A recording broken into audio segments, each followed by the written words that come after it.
Hey everyone, back again. Today I want to talk about Frantz Fanon's idea of spontaneity, which is a lesser known term out of Fanon's work, but it is super important, I think, to understand, especially when trying to formulate a decolonial project out of his work. Now, before jumping into it, hi, I'm David. I explain philosophical concepts and ideas and ways to make them accessible to you. So if you're new here, like, share, subscribe. You can see videos I release every single week, sometimes twice a week. I have 300 already up that you can go and check out. It covers so many different topics. Go check those out if you want. If you want to help me out, do all those things I just said. You can help me out monetarily via Patreon or PayPal, but obviously no pressure. If you want to follow me anywhere other than here, you can find me on Instagram at theory_and_philosophy or on Twitter at David Guigno. There are links for all these things in the description that you can go and check out. If you found this on YouTube, you're going to be able to find just the audio on pretty much any podcast platform under the same name. Or if you found this on a podcast platform and you want to see what I look like and you want to see my room, then you can do that as well. So let's jump into this enigmatic term that comes from Fanon's The Wretched of the Earth. So the term spontaneity for Fanon is fully developed in the chapter titled Spontaneity: Its Strengths and Weaknesses. And it's important to hold on to this idea that there are strengths and weaknesses, and that spontaneity occupies something of an ambiguous space in a decolonial project. Now, in this chapter, Fanon lays out the dynamics of settler-colonial relations and colonized people. And what he does is to demonstrate that it's not so neat as to say that there are colonizers and there are colonized people, where Fanon lays out that through the process of colonization, these lines get progressively blurred, where people who might at first glance belong to the domain of colonized people in that they've experienced colonization, they lived in a land that was their own, that was autonomous before colonialism.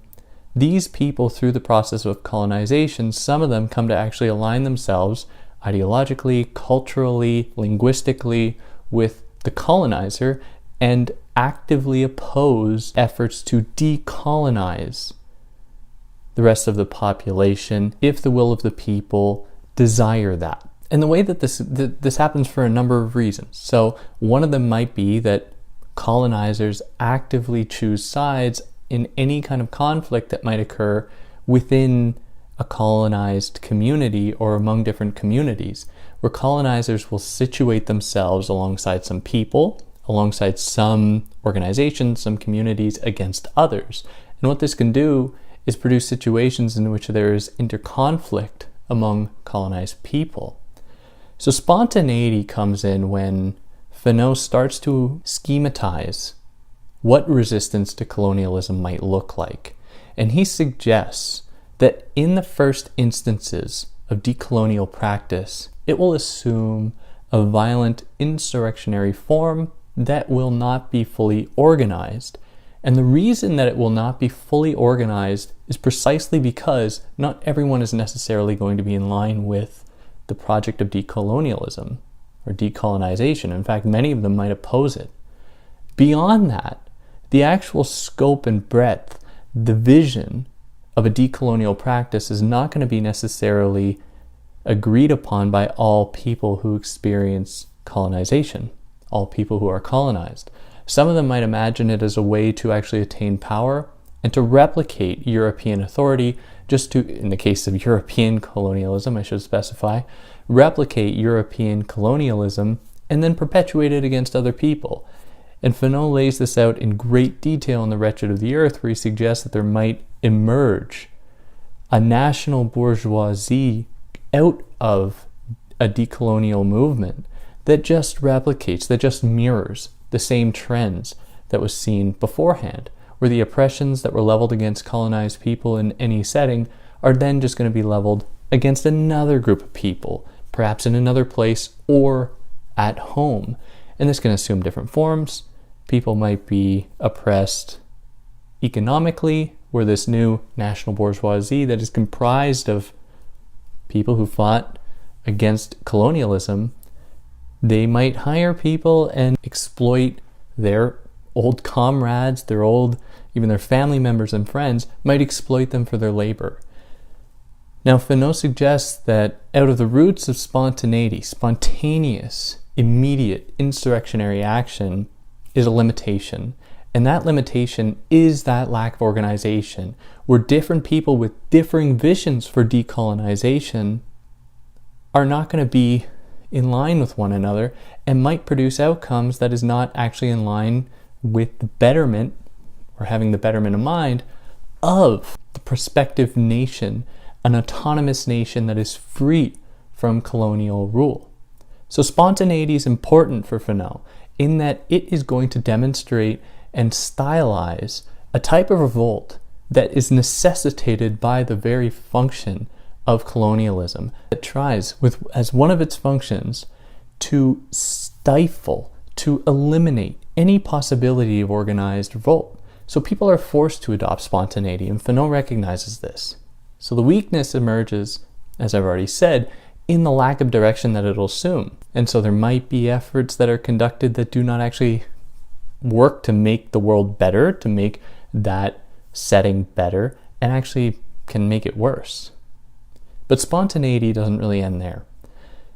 Fanon suggests that what might actually occur is the crystallization or the calcification of various local forms of resistance within a colonial setting, where people are going to organize locally to actively resist colonialism in that setting.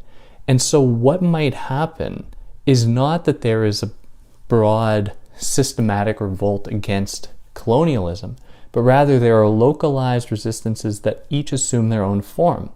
And this is important for Fanon because it will demonstrate the extent to which that various communities of colonized people will realize their own spirit within the anti-colonial struggle that will serve as a template for them to give birth to their own communities, their own nation. And this might splinter and it might separate community from community, or it might bring communities together where they see that even despite this fact that they actually took on different anti-colonial struggles, they might find a commonality in that they can then use to align themselves to form a new community out of the ashes of that, violent insurrectionary struggle against colonialism. So through all of this, ideally the end goal for Fanon is to establish national identities that are aligned according to localized views, ideas about how communities should be organized, how economics should be organized, how resources should be handled, that are going to not replicate histories of colonialism and that are instead going to be, to some extent, insular, but are going to exist on a national level among other self-realized, autonomous national identities.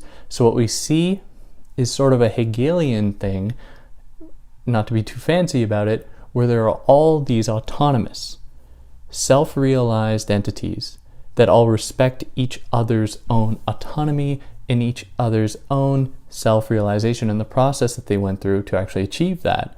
Now, throughout the course of The Wretched of the Earth, Fanon makes it very clear that this isn't about just people who Europeans colonized fighting against Europeans. He envisions this as being a project that is conducted alongside European colonizers to overthrow the fundamental oppressive mechanisms that exist in all settings, be it the exploitation that is experienced and that is exercised by the exploitation of wage labor, the capitalist economy, patriarchal forms of oppression that subordinate women, racialized forms of oppression that target non-white people, and so on. Really, it can go on.